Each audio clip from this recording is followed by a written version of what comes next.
to their expectations after a bit of a misstep in 2019. EDG thinking they're playing against WE right here with these bats. They're batting away the Rumble, batting away the Galio. But when you think about it, Tichama, Doinb, kind of similar mid laners. We also saw Doinb playing the Galio against them the last time around, and it did cause a little bit of an issue for them. So not surprised to see EDG ban it away. And quickly as well, there's a ban from FPX there on the Graves. We saw Junjia playing that in the last series. Looked amazing on it as well.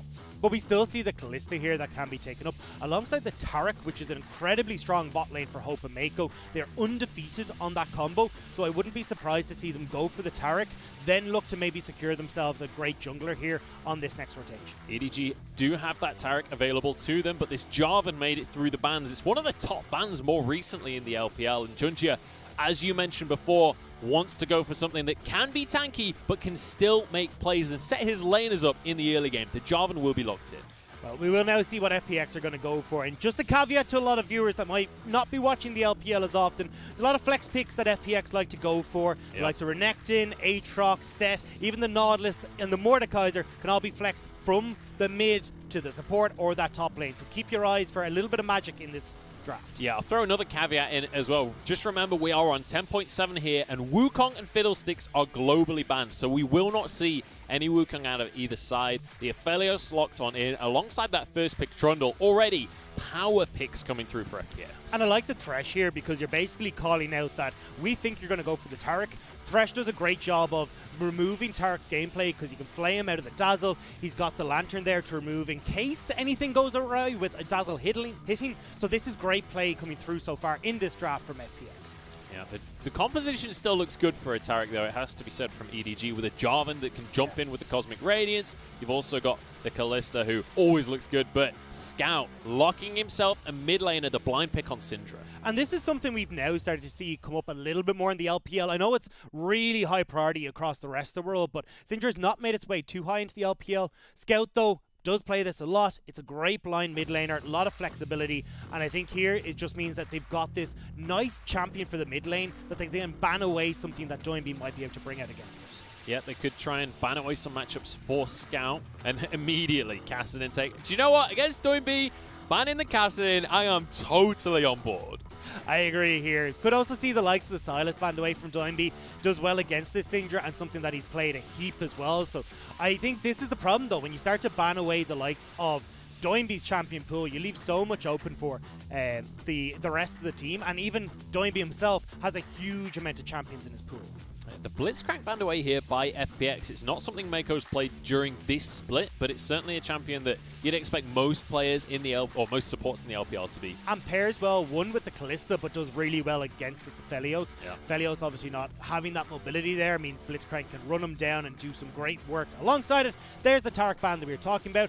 And now I wouldn't be surprised to see a throwback to the likes of the Nautilus here if they wanted to go for this in the bottom lane for Meiko. It's by far his most played, and again provides that lockdown that you want for the Aphelios. The Nautilus definitely seems like the standout pick to me, but then on the other side of the board, Dagda, what are you expecting from FPX when it comes to our solo laners? That's the big question here. We've already seen the Sylas banned away, Kassadin is gone as well. And when you look at Doinb's champion pool, not having the Nautilus there, which I feel like would nearly be the next pick that we see Doinb go for, could go back towards the likes of the Corki or even some of these magical picks that he goes for with the likes of the Mordekaiser in the mid lane as well, to just provide a bit of a beefy front line to go against Scout. I mean, you could go for Ornn and Mordekaiser and kind of remove a lot of Aodi's comfort picks here, because bear in mind, Set's already banned. His next two picks are the Mordekaiser and the Ornn. Then it's down to Renekton, but he's only played it twice. Either way, though, they're going to go for the Aatrox in the end. And bear in mind, that is still a flex pick. I wouldn't be surprised to see that in the hands of Doinb. Yeah, we do have to put the caveat on it a lot. I don't think we'll see the Aatrox in the mid, though. I think it will be going towards Gimgoon. And now we will start to see what this last pick for Doinb is going to be. It's going to be the Twisted Fate. Okay, so this is something Doinb has not played yet this split. Can work in this global capacity we were talking about with the dives that they want to set up on both sides of the map, but it will struggle a little bit against the Syndra, not really having the mobility. And Syndra, if you can get that set up with the Scatter the Weak into the Flag and Drag from Jarvan, it'll be quite difficult for Doinb to survive. Yeah, there's a hell of a team fight composition coming through from EDG, but a lot of ability to pick a team apart here from FPX when you consider Doinb will have the Destiny ultimate to fly around the map. You've got Crisp there on the Thresh. You've got Tian who'll chase anyone down. This feels like a very FPX composition. Well, it's more of a 1-3-1 style. We usually see them go towards this heavy team fighting style, but when you've got a Twisted Fate, you want him off in the side lane, Gimgoon as well, providing pressure, and then you've got the Destiny with the teleport to come in as well. And this is where you have the Aphelios with the Infernum is set an upgrade. You've got Disengage with Thresh and the Trundle. This is a strong composition from FPX, and the only thing I see here, though, is they will struggle to try and get away from EDG. Ornn has great setup at these long-range engages, same with Jarvan, who can flag and drag into a Cataclysm. So when I look at Lwx and Crisp, they've got to be incredibly careful as to where they position in this middle lane, because there is always the opportunity for a flank that they're not aware of. So my expectations for this matchup coming in was kind of EDG is in the late game, FPX in the early and mid game. Do you feel like these compositions are going to match that style here? Yeah, definitely. I think when you're looking towards the likes of a Twisted Fate, the whole reason you pick them is to try and have access to the opposite sides of the map with that level 6, have the Destiny available. So they'll be looking to get out on the map early and try and set themselves up for success. And I think on both sides, we're going to be seeing a lot of pressure towards this mid lane. The cleanse has already been taken by the Syndra. She's aware that a gold card into a Trundle gank could be lights out for Scout. And on the opposite side as well, we already talked about it. Scout has great gank setup because you've got the Scatter of the Week into Junjia coming in with this Jarvan. So we've got that early game scuffle into a strong mid game for FPX, whereas EDG, what's more front to back than an Ornn with a Nautilus, with a Jarvan, and the Kalista ripping apart anyone who comes her way. We'll see if they can find those front to back formation team fights, or whether FPX will be able to pick them apart. It's time to jump into game number 1 here of this best of 5, and we've got Doinb on the Twisted Fate to start things off. Now, it's worth mentioning, Twisted Fate, one of the lowest health pools in the entire game, and he's against his Syndra. So that level 6 moment for Doinb is going to be all around making plays around the map. Scout, though, if he can find a good Scout of the Week, he can find a solo kill. This is where I'm looking, though, for jungler intervention. Junjia mixed up his playstyle when they played against Ornn. Junjia would usually path top to help out Aodi. Instead, he went towards mid lane to try and help Scout against Xiaohu, understanding that Xiaohu was such a core component of Ornng's game plan. Here again for FPX, it's a similar style. So I wouldn't be surprised to see Junjia attempt to go mid a lot more in this game, and that means Doinb will need to be on the back foot a little bit. We're going to see the Unsealed Spellbook here for Doinb as well, so get some efficiency out of his summoners. We'll be able to TP back to lane, for example, and still have utility when it comes to those fights. And I'm curious how he's going to play this early game out, because TF struggles early on.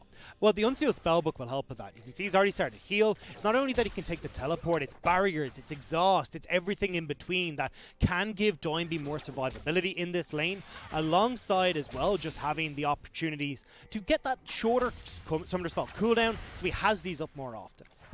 Not to mention as well that when you're playing things like the Twisted Fate, Scout probably doesn't get to play against Twisted Fate that often. These weird fringe picks often can find you good matchups just in sheer ability. Obviously, Scout an incredibly good mid laner. I don't expect him to struggle too much, but it's not going to be one of these matchups that he's practiced hundreds and hundreds of times. Well, especially when you look at Scout and how long he's been playing, I wouldn't be surprised if he's been in at least a few of these matchups, but still, this is going to be an interesting game to start us off in this best of 5 series. So let's talk FPX early game a little bit here, because when we looked at the series between FPX and Top, while Top won that series 2-0, FPX won out the early game, both games. Oh, look at the hook out of Crisp. Hope taking a huge chunk of damage from the back of that one. And now Tian wants to make something more happen in this bottom lane.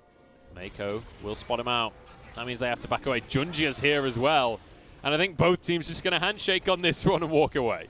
I'm surprised EDG were playing that so aggressively, especially when the heal is down for Hope, but Tian is not done yet. He wants to try and make another round, and Junjia's disappeared. Hope's going to be exhausted, and Tian wants to shut him down. Flash still available on this Kalista, but I don't think there's a way out of this one. Lwx wants this first blood. He wants to start the series off right, and he'll do exactly that. And this is brilliant from FPX to set up Lwx for success. We've seen Lwx and Crisp, when they get ahead, will punish super heavily. In their last series, it was on this Kalista with the Taric. This time around, though, with Aphelios and Thresh, if you've got more hooks like that coming in from Crisp, they can take down Hope.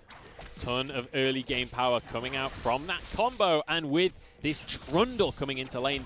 Even though he doesn't have hard CC in quotation marks, he's still incredibly effective. And the big thing here for FPX is they had this losing mid lane and a losing bot lane. With Tian now setting up Lwx for success off that kill, they've now got a winning bot lane where they can now again put pressure towards Doinb. This is about enabling Crisp in a lot of scenarios, so Crisp can get out on the map, start to roam a little bit early. You can see here, he's even backed ahead of Lwx, so we can get towards this mid lane and support Tian. Yeah, I love this from Gimgoon as well. You see him roaming down, trying to find any opportunity to stop Junjia having the early game he wants. Doinb's got support in the mid lane, and actually it's going to be the bot lane that's caught out. Meiko in the middle of nowhere flashes, but you can't escape the troll. Crisp flashes away, and now Hope's been found out. Scout suddenly alone as he moves in, doesn't get the stun onto Doinb. Junjia has finally arrived, and Tian may be the one caught out now, but with a frozen domain, he can stroll away. FPX win though, they get the kill, they manage to escape, not only because the frozen domain, but having that scuttle crab speed up in the bottom side of the map as well. So FPX off to a fantastic start, where again, look at where they're setting up here, moving into this river, getting vision control for Doinb, stopping Junjia from being able to control this early game, where Junjia has shown in games previous. So far, so good for FPX. We mentioned that they are the team with this early game prowess, and when you look at the gold, already we're 5 minutes in. They're 1,500 gold up. That is an absurdly to have, and look at this, just great prediction on what EDG want to do.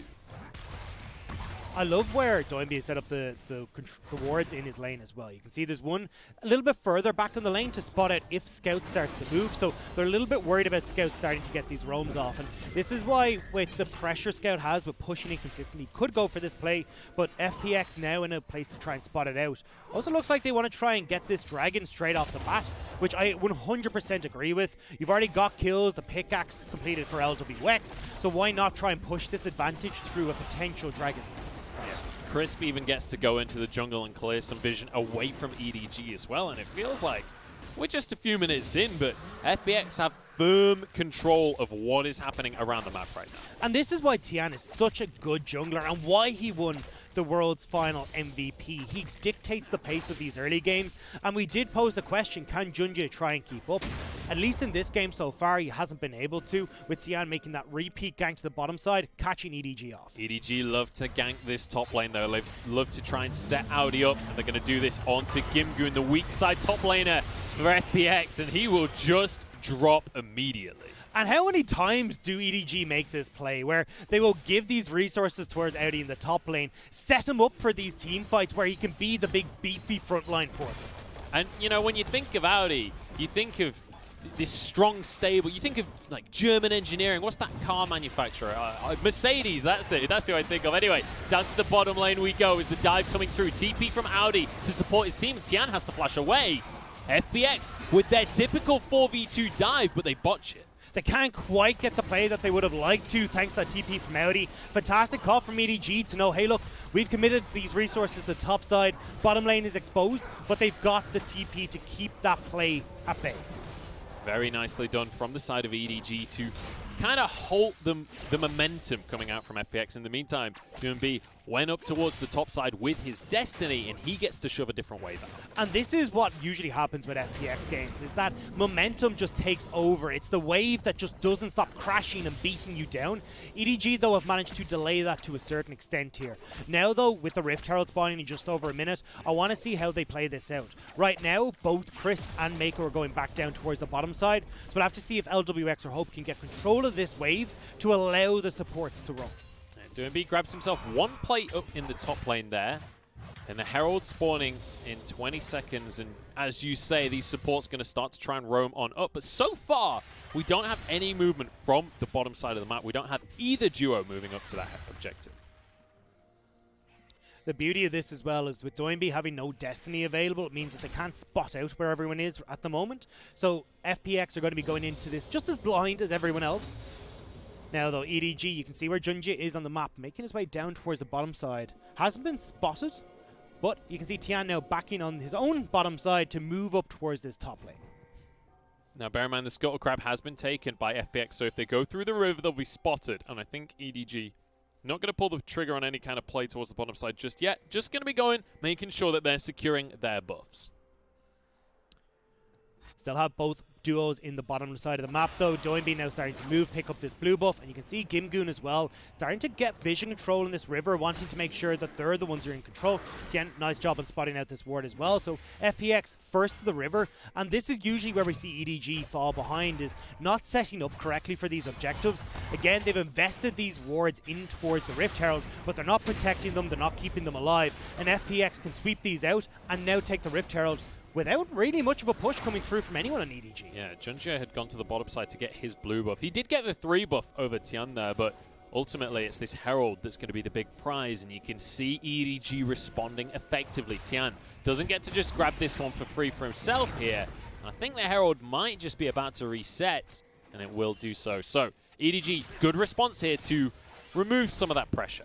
Well, the good news for EDG as well is that they've got their bottom lane moving first, so now they can get control of this river and set it up for themselves. Gimgoon, though, can crash this wave and will lose out a little bit of that golden experience for Aodi, but Aodi's fine with this. Aodi has no problem giving over a bit of a golden experience because they want to help out the team instead.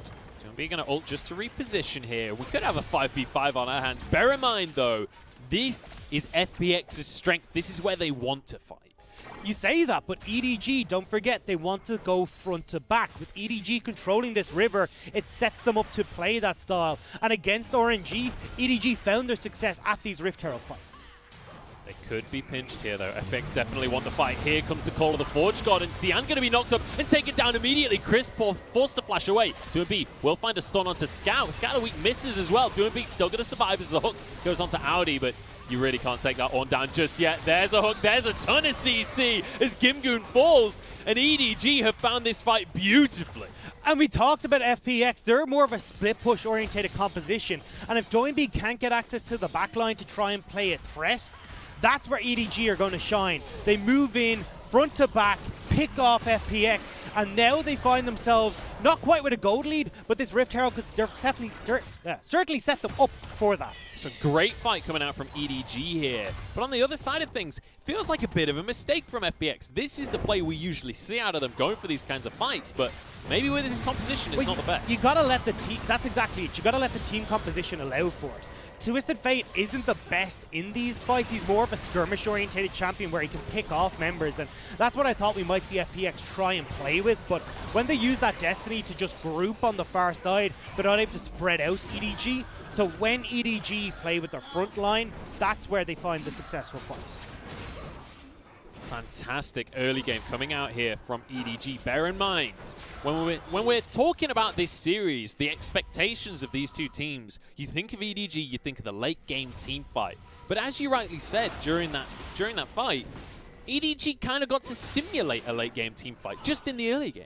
And this is what I love from EDG, because in the series that we saw in the regular split, game number 1, EDG were taking these strange fights where they weren't the ones in control, they hadn't set up properly, but now in this playoff scenario, EDG are taking it slower, they are finding their positioning, and they're taking the fights against FPX. It's FPX who are taking fights that they should not. Now it is worth bearing in mind, the gold's still very firmly in the favor of FPX. They're 1,000 up right now. So EDG with a great fight, but not a lead just yet. And as well, neither of these teams can be counted out. Both of them have a 40% plus win rate when behind at 15 minutes. FPX will claw their way back into many of their games, and including games where you really think they should be out of, and even the games that they lose. They are the longest lost time in the LPL. They will make you fight every step of the way. Same with EDG. They oftentimes will fall behind at 15 minutes because they're relying on these late game team fights, where we had Scout on Azir, we had Hope on the likes of Varus. This time around though, not as strong as scaling into the late game, but we still will wait to see if EDG can find their success in these team fights. It has to be said, when it comes to these earlier stages, though, in the junglers, we mentioned how Junjia was going to have a trial by Phoenix fire up against Tian here.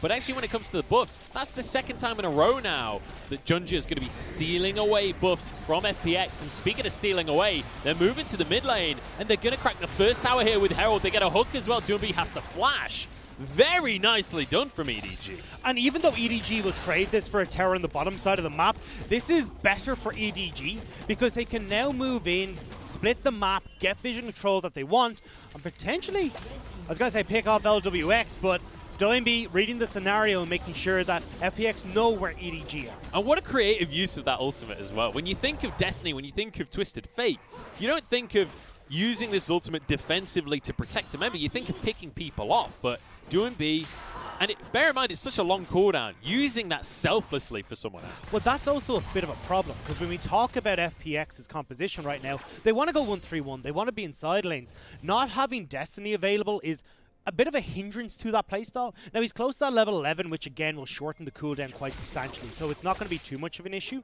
But still, you want to make sure that you've got all your dice in the right place, because right now, EDG, with taking down that mid lane turret, can get control of River, which we see them doing right now, and then look to control the map. And that's where FPX will struggle. As a split push composition, you want to be the ones dictating the tempo, but right now, EDG could take it away from you. You can see it in the turret plates there, and you can see it in the scoreboard at the top. This game looking relatively even to start things off, and that's exciting to me because I wasn't sure whether or not EDG would be able to live up to a top team like FPX. So far, so good, but FPX continue to push the envelope here. And FPX and EDG are just trading objectives back and forth. Now you got Lwx, who's very quickly taking this tower on the top side, just the Aphelios things. But on the bottom side, Hope at a more reasonable pace will be taking this bot lane. This is what a normal AD carry looks like. Go back, this is what the Aphelios looks like. It's just unholy to look at, honestly, but Hope will eventually be able to take that tier 1, but FPX, they've got the Aphelios, so why not use it? They're going to look for more damage onto a tier 2 now, but with Aodi here, they decide maybe they can't overstay. This is the difference, though, between FPX and EDG. I want you to look at the wave, or the ward coverage that they've got in that top side of the map, where you know exactly where EDG are at all points in time. Scout was spotted trying to move across, which is why FPX backed away. Whereas when we look towards the bottom side, EDG haven't set up that control. The vision isn't there for them, and this is why when you get to a mid-game, EDG can sometimes falter and get caught out. Going to be starting to clear away the minions here, and I want to just revisit the gold values right now because there is only a 400-500 gold difference between the two teams as we head past the 15-minute mark. And bear in mind, both of these teams great at coming back from behind, but when we're in an even scenario, this feels to me like EDG have this situation that they want. But we have to go back to what we talked about right at the very start of the day. FPX have started to lean more towards these late game win conditions, and with their composition, it feels like they're going to do just as well in the late game. They do well in the late game, but they still have that control in the early stages. And as we look at this Dragon coming up, it's usually FPX who have control of these. 57% of their Dragons in the regular split went towards FPX. It's the second highest in the LPL, and they want to keep this going. Although EDG right now do have control of River, which again enables them to set up for these fights ahead of FPX. Yeah, an Infernal Soul certainly is a good way to make sure this early game, or this mid game, continues to be explosive. Aodi will be found out here, stunned up for himself. There's not a ton of damage on the side of FPX, and Aodi gets underneath this tower. That's the beauty of having this Ornn pit. Well, it's also a beauty of the way FPX have set up this play because it's a win-win for them. Wave crashing top side, wave crashing bottom side. You as EDG can go towards Dragon, but we're going to go towards Rift Herald. So EDG are forced to draw themselves all over the map. Aodi now TPing in, but no Call of the Forge God. It's going to be here, as you rightly say, no Ornn Horn available. They're going to go for the Herald, and they will grab that, and they find themselves a kill onto Tian as well. Gimgoon stuck, forced to flash as well. Blast cone to safety. EDG execute beautifully. And this is FPX not being able to find a fight in the style that they would like. They want Doinb flanking, they want Gimgoon flanking, and you can try to set up on either Scout or Hope with the CC lock coming through from the Twisted Fate, but they're not finding that chance. EDG pick off Tian, now they get the Rift Herald over towards the Dragon, and EDG, now we find our gold even, but Rift Herald still to play with. EDG starting to accelerate for themselves, and we talked about the pick potential here for FPX, but ultimately, when you look at the lineup for EDG as well, if you get caught out against a Nautilus, against a Jarvan with a Syndra there as well, you're going nowhere. And FPX have been keeping up so far in this game, And I don't want to count them out, because what they've done is really smart map plays, and this is why we talk about FPX being able to claw their way back into games, because it's not through just team fighting alone, it's being able to outthink your opponents, being able to use these waves on the side correctly. And EDG were nearly caught out there thanks to FPX setting up their waves correctly, so I want to see EDG now make sure they're keeping control of the map, not letting this 1-3-1 style or tempo get ahead of them, because that's where FPX can bite. Let's just take a second here as well to talk items, because we've got a Rod of Ages in the pocket of Doinb, which obviously when you go for the Rod of Ages, you're going to play a little bit slow. He's going to be going for his Zhonya's as well next, so he'll take a minute before he's going to be really online. On the other side of the board, though, Scout, already with Illudens, looking towards more pure damage as well. In terms of the mid laners, Scout's going to impact the game a lot more heavily.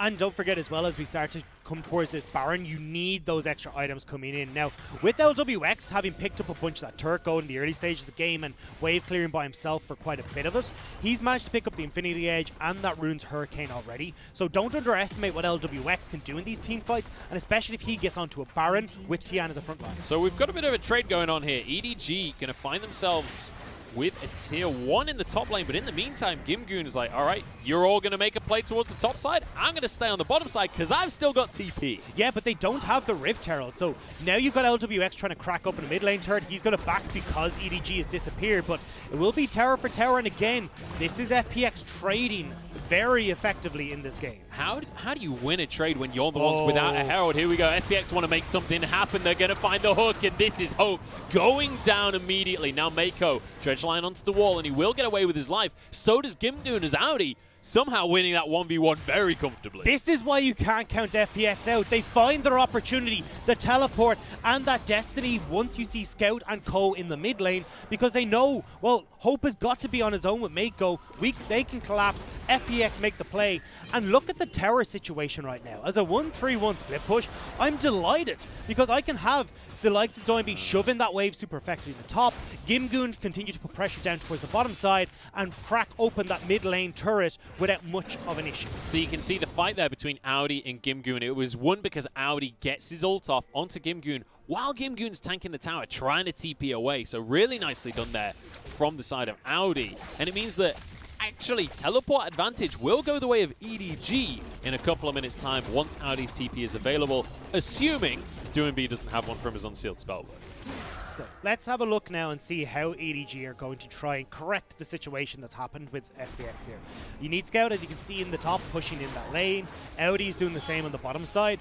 And when the Dragon's up in just over a minute 45, well, they'll be looking more likely to go towards that. But don't forget, as we said, FPX can still base towards Baron in the meantime. You've got the Severum Crescendum combo that can come out from Lwx, which means they only need 2 to 3 people to solo that out. There's always the potential for a sneaky play there. And FPX, if there's one team in the LPL that's going to go for sneaky plays, it's these guys, especially when Doinb is on something like the Twisted Fate. He can always spot you out, because bear in mind that ultimate, the Destiny from Twisted Fate. Yes, it's a teleport, but it's also pure vision. Even if you're invisible, that ult will spot you out. And it plays towards the strengths of what FPX like to do. Doinb has the highest kill participation on this team, and the Twisted Fate just enables that even more, because you can join in these fights from across the map. So I love how FPX are playing this to try and bump up their strengths in the early, in the mid game, and even now in the 1-3-1, in the late game over EDG. So despite there's been actually a pretty reasonable amount of action so far this game, the kill score is very low right now. It's 4-3 in favor of EDG. And the gold's still just about dead even. There's about a 500 gold advantage for FPX right now. But the Dragons are going the way of EDG, and there's another one up in 30 seconds. Again, look at how FPX have set up the lanes, though. Someone needs to go and deal with bot side for EDG. You've still got Doinb, who has teleport available to try and push in this top lane. So EDG looking for a fight before that bot lane crashes. If Junjia finds the knock up there, that could have been a different story, but Chris will walk away happily with his life. And Aodi just having to deal with this minion wave. We mentioned the teleport advantage earlier on. Aodi very much has that right now. His teleport is available should a dragon fight start. EDG posturing in the mid lane. They'd love someone to be able to go and help Junjia on to this Infernal Dragon, but Doinb TPing in. They want to look for a Destiny play. This could be a 5v5 here. Could be a 4v5 if Aodi's not here in time. Destiny comes through. Teleport now from Aodi. He wants to frontline this. He wants to be a brick wall for his team, but we've got a flank from Gimgoon. At the same time, he's getting in behind them. Hook down onto Aodi, who's just not tanky enough. Tian goes down, though. It's a trade. Jungler for a top laner. EDG will take that for now, but Gimgoon is wreaking havoc, and it's a beautiful double as Junjia goes down. Meiko can't find another hook, and FPX onto the dragon now. No jungler on either side. Bear in mind there's a Kalista. If Hope can stack some Rens, they could still find a dragon here. Scouts head back to base, and that means FPX will find the Drake. And this is where we see EDG struggle. We highlight them as these front-to-back team fighters, but with Gimgoon on the flank getting access towards Hope and Scout, EDG will often crumble, and especially with Aodi TPing so far forward, it means he can't really have the success of, or the rest of the team help him out, and you're just setting yourself up where Hook can come in from Chris. Great hook actually there as Aodi goes to flash away, and then it's FPX on both fronts sandwiching EDG, and Hope and Scout can't set up properly. And you know what? If you want to go for a front-to-back team fight, I'll tell you which AD carry is going to absolutely love that. It's Aphelios. He gets to just wail away on Aodi, then finish off the second kill onto Junjia as well. He's 3-0-0 right now, and he's feeling good. And that's the thing here, is that because you can have Gimgoon playing so far forward, Doinb giving himself access to the backline in some of these scenarios, well, you've got this great peel coming through from Tian and Chris for Lwx. And as this game starts to go on, Lwx will just out DPS Hope because of how quickly Aphelios can get his damage out. And this is where EDG can start to struggle. So FPX having this game even right now is great news for them. And this is why I'm a little bit worried now for EDG, because they haven't got these objectives they can fight towards right now apart from Baron, but FPX are keeping these waves in control to keep the vision in favor of FPX. And I'm excited with the way this game has gone so far, because we're talking about EDG as a team that is all about the late game prowess, the team fighting, and FPX have drafted into that strategy. They also want to fight you in the late game. They want to get to this late game with things like the TF and the Aphelios. And so with the scoreline so even right now, 5-5, 2 dragons apiece, gold only 1,000 in favor of FPX. We're very much looking towards these late game battles. And I love that Doinb has gone for the likes of the Sonya's Hourglass nice and early, because it gives you survivability in these fights, yeah, but it also means you can play super aggressively with this Destiny into the back line alongside Gimgoon that we talked about, these dive bros that are going to try and get on towards Hope and Scout, and you don't have to worry about suddenly an unleashed power coming from Scout or Hope turning on you with Meiko. You can get very deep into these fights and set up FPX for success. So again, EDG, we got to see them. How do they try and approach these fights? Because objective control hasn't been their strong point, and so far neither has this wave control. Certainly not ideal for them so far this game when it comes to that wave management, but that is, bear in mind, they're against a team that specializes in that wave management as well. I do want to look towards the mid lane right now, though, because I mentioned it before when it came to the items for these mid laners. Scout was ahead earlier. He's lost that lead for himself. The Rod of Age is now on 10 stacks. You can see Doinb getting close to a 3rd item as well. But one thing that Scout will have in his favor is that Luden's Echo will be upgraded by Aodi on the wall. Yeah, you can't forget that Aodi, of course, will be able to give these ornaments across the team. So, again, it will help keep EDG at an even pace for a lot longer in this game. But as well, Doinb going towards this Banshee Veil just doubles down on the fact that he wants to be playing super aggro in these fights. Avoid hooks from Meiko, the likes of the Scatter the Weak from Scout. This is a really good build that I'm enjoying a lot from Doinb. It's kind of an interesting matchup as well between these two teams when you think about the history of the two orgs as well, because you've got EDG on one side, one of the most historic orgs in the entire LPL. They've been around a good few years for themselves. And on the other side, FPX only came into the league back in 2018, and they have had tremendous success for themselves since that point. Bear in mind that despite EDG having the advantage when it comes to longevity, it's FPX that have the advantage when it comes to the trophy cabinet. But yeah, of course, FPX having a fantastic 2019, especially when they brought over the likes of Doinb onto the team. You have Tian coming onto the team as well. This is and Warhorse as well, the coach, really turned things around in 2019 and found their success. Oh, now, Hope, though. Hope has to flash, but he's still going to get caught by the gold card. Stopwatch can't save you for too long, and everyone's arrived from FPX. The death sentence is exactly that. And with a Baron open and an Aphelios on the squad, I'm thinking FPX maybe go for it. They're going straight towards it. You know that the only real source of damage here now is scouting. Even that's fairly lackluster when it comes to consistent damage. So FPX should be able to get this down. And look at the guns, Munchables. Perfect setup for FPX. It's beautiful, but EDG are not going to let this go without a fight. Hope is still going to be dead for another 15 seconds, though. Well, FPX, it looks like they're actually trying to bait EDG in here, but if EDG don't go, they can just turn towards this dragon in another few minutes, but here we go. No hook goes through there. Crisp will find a hook. It's Junjia that gets straight onto the back line. Gimgoon is behind everyone, though, and he's straight on scout. Forces the flash. He's 1v4 right now, and the rest of the squad finally going to arrive, but Junjia's fallen. Meiko's got nowhere to go. No flash available, and FPX with a perfect bait. And I don't know why EDG opted into that fight. It wasn't so much the bait from FPX. It was EDG walking in, willing FPX to kill them. You don't have hope there for these fights. And this was the problem that I saw when I watched EDG versus FPX in the regular split.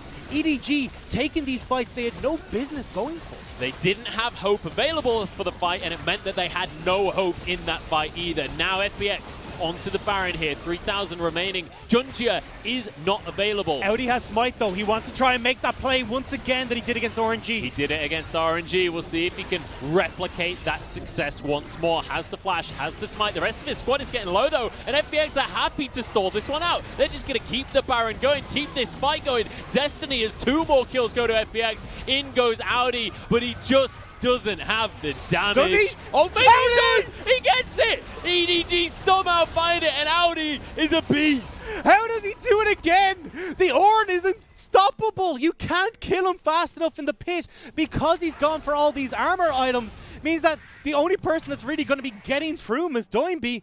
And he manages to survive long enough to steal the Baron. And I thought FPX was stopping DPS, could just stop it. He's so damn tanky, he lives long enough to DPS it himself. But this is the thing, you don't have any armor pen coming through, and even when Gimgoon's hitting onto him here, it's not enough. EDG do give over several kills in this fight though, so FPX will be stronger when this Baron buff wears off. But Aodi has just stalled the game for EDG off this play. No one can kill him. Look at him go. He solo DPS's the Baron from 1,200 HP so he can smite it. That is hilarious. The Brittle though, bear in mind it does % damage. That's a lot to a Baron. And this is why I think when we come into our next game, you're probably going to see FPX ban away this Ornn. It was such a crucial pick in EDG's playoff series against RNG. We see it once again. Aodi on this champion is the so good for EDG. And bear in mind, we were talking throughout this split about, you know, Aodi versus Jinnu in the top lane. And I think the last 2 series alone, Aodi has more than justified his paycheck here with EDG. And especially because he opts into the playstyle that EDG have found the most success on, which is this strong frontliner, the likes of the Ornns, where you can have front-to-back team fights. When they had Jinnu playing on the squad, it was much more about the carry-orientated champions with Kennons and Jaces and the likes of these. So definitely Aodi has been putting in performances worthy of his starting position on EDG. He's been earning it so far, and EDG are rewarding him with these picks. But bear in mind that the Baron, while it was stolen away by EDG, they're not going to really be able to do too much with it, and that next dragon that spawns in 3.5 minutes could be a stall for FPX. Yeah, they did manage to pick up the dragon while this was all going down, and again we said FPX picked up a bunch of kills in that last fight. They now find themselves 4,000 gold ahead with that dragon potentially spawning, and EDG just haven't been able to find the success in these fights thanks to the flanking positions from FPX. So now EDG, with their backs against the rope, can they find this next fight in their favor? And I want to take yet another look towards the items. This time not the mid lane though. I want to look towards the bottom side, because when you look at the AD carry gold right now, it's 3,000 in favor of Lwx. Doinb, by the way, just going to be doing Twisted Fate things. He's going to grab himself a tier 2 and get on out of dodge there. But Lwx has been quietly picking up kill after kill during these team fights. He's 6-0-3 right now on the Aphelios. He has 4 items against the 2.5 from the side of home. Yeah, the Lwx is massive, and when we talk about Lwx being the main source of damage on this FPX lineup, He needs to be fed, and all these kills being gifted into him has been fantastic for the side of FPX. Now when you look at these team fights, it changes the dynamic entirely, where EDG, yes, you've got some of these ornaments that are coming through to help them out, but the problem is just the pure damage that this Aphelios will provide in fights, especially hiding behind the likes of Tian and Crisp, will be a lot more difficult for EDG to manage. It has to be said as well, though, you're against a Syndra. So, Lwx, while he's fed, he's going to have a lot of damage if he mispositions, if he gets caught out by the likes of EDG. Scout will obliterate him. So, yes, they have the lead right now. Yes, they're ahead in terms of map control, but FPX have to execute beautifully during these fights. Again, though, we're seeing FPX are doing a great job controlling these side lanes. Doinb shoving in top, you already got bottom pushed in, and this opens up FPX to get the vision down that they need for this next dragon. You can already see Gimgoon has placed a bunch of wards there. You still have Crisp, who's going to be moving in just a few moments to place all the wards he has as well. And this is why it's beautiful to watch FPX and where they're going to be posting up next, because EDG now, yes, they've made it over here now to start clearing out some of this vision, but they haven't been great at consistently keeping the vision at these objectives. Aodi's going to have to move towards the top side here just to keep the waves in check, because Doinb is going to consistently push in these side waves. But you mentioned the 1-3-1 earlier. Both tier 2s have been taken in these side lanes now from FPX, so they have a lot of pressure if they can have an extended period off to the side. And I'd love to see them send Gimgoon towards this top side and still have Doinb with the Destiny being able to play down towards this bottom side of the map. As I say that though, Destiny will be used by Doinb just to get towards this top side. So again, split push is the name of the cards, but it's where they want to try and have Gimgoon versus Doinb. So Doinb moves to the top side. He's going to match Aodi, and Aodi knows that he definitely can't win that fight anymore. Bear in mind, there's a righteous glory on Doinb in the mid lane.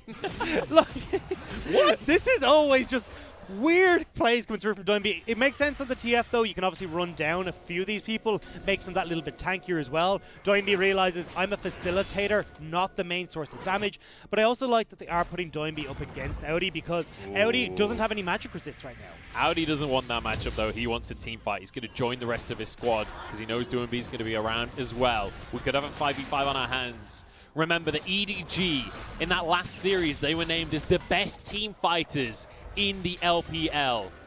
This matchup could well be the decider on whether they deserve that title. EDG set up once again. Meiko, Aodi, and Junjia in the front line. This is how EDG like to play. But keep your eyes on Gimgoon, because every single time he's sneaking in behind EDG. Every time he's finding a way to get onto Hope and Scout. Here we go. It's not front to back because Gimgoon's in the backside right now. They're going to get the stunt down onto him, and the collapse here from EDG. They're just going to focus the top laner. But in the meantime, the dragon might just go down. That's it. No, it's stolen by EDG. Another steal for them, and now the fight as well. Hope's onto Doinb, but he just doesn't have the damage. Aodi flashes away. Hook goes wide. Now they try and collapse onto Scout, and Meiko double kill again from Lwx, and Hope without a hope or a prayer of getting away from this one. In goes Tian, flash on forwards. This will be yet more gold into the carries of FPX. One more auto will finish the job. One more pillar will stop the escape. Oh, the turret comes down. It's not quite enough. Hope escapes somehow. Lwx ain't done, though, with a kill onto Meiko. And the Baron is up as well. You've just killed Meiko. There's 30 seconds on towards Scout. With the low health bars, though, FPX will have to back away and heal up, so EDG should be able to get back onto the map just in time for this Baron. But still, FPX finding these beautiful team fights, with Doinb managing to flank in onto the back line with Gimgoon once again, and this is EDG not having control of these objectives in the way that they need to. Gimgoon has not been spotted a single time coming into these fights, and has always caught EDG with their pants down.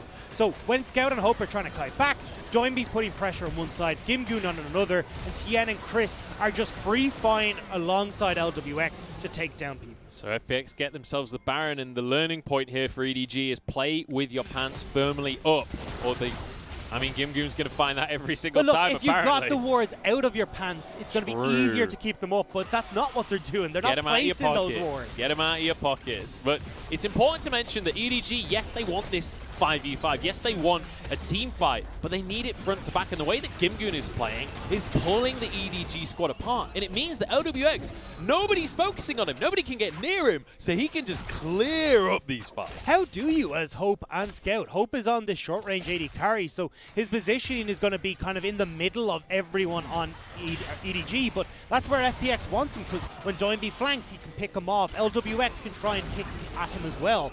And now FPX, that 1-3-1, finally fully enabled thanks to this Baron buff, are looking to put pressure on all 3 lanes.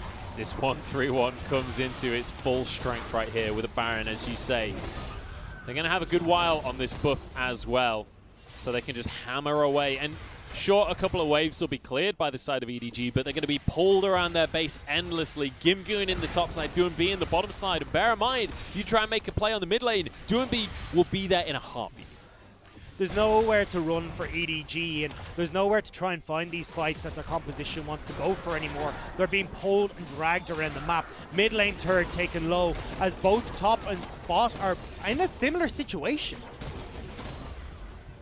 So the siege continues. This cannon minion was protected by Tian, and he'll be able to just finish this inhib off. In the meantime, Gimgoon is going to do a similar thing, and Doinb decides it's time to join his fellow solo laner. This will be a top lane inhibitor falling, and with them moving down, surely the mid lane as well. I don't think they're done just yet. They could look for more, but FPX, they're going to play this one safe for now. It's only game 1, so they decide to back away. Will do this by the book, clearing out 2 of those inhibitors, and now they will be able to go towards this 3rd one. Baron buff is already going to, well, shortly go out, but they will manage to crack it one more. Look, they had it long enough. That's all that matters. 3 inhibs fall, and this might just be the game, because FPX aren't showing any signs of stopping just yet. They're muscling their way into the base. The supers are still a while off. Bear in mind, these inhibs have only just been taken. The question is the Baron buff enough? But look at the way these waves are collapsing. You got 2 more collapsing at just the right time. Look at the damage. The Moonlight Vigil is disgusting. Aodi can't get his own ult off, and that's one Nexus Tower falling. 20 seconds still on this Baron, and they're just going to focus the base. EDG health bars are getting low, and Hope desperately trying to do what he can, but he's CC'd for the whole fight and taken on down. Double for Gimgoon as he tears through the health bars, and EDG fall apart in game 1 with FPX in utter control. It looked somewhat even coming into our early to mid game, but that's when FPX turned up the heat and EDG were burnt to a crisp. It was incredibly well played by FPX, playing through those side lanes, keeping the pressure up, trading turrets consistently, and then those team fights, never giving EDG the chance to play front to back after that first fight over towards the Rift. And a huge amount of the credit there has to go to Gimgoon. We mentioned it during the game. EDG want this front-to-back fight, right? They want to set up in they want to be flying in formation. Well, FPX don't want that. They want a dogfight. They want to be all over the skies, peppering away at EDG. Gimgoon on these flanks meant that these fights were scattered. They couldn't get that same formation they wanted. Yeah, you talk about it being peppered. It seemed like Lwx was the cannon in that situation, free firing from the back line every single fight. And after that first engagement FPX had at the Rift Herald, where, okay, EDG came out on top, they completely changed the game plan.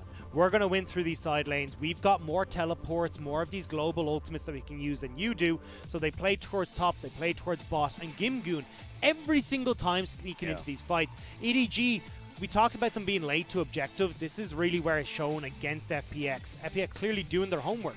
Get to these objectives early, make sure we've got a control ward for Gimgoon to find the flank, and they don't give the opportunity for EDG to fight. Yeah, and we talked a little bit about bans towards the top lane during this game, about Aodi on this Ornn looking amazing.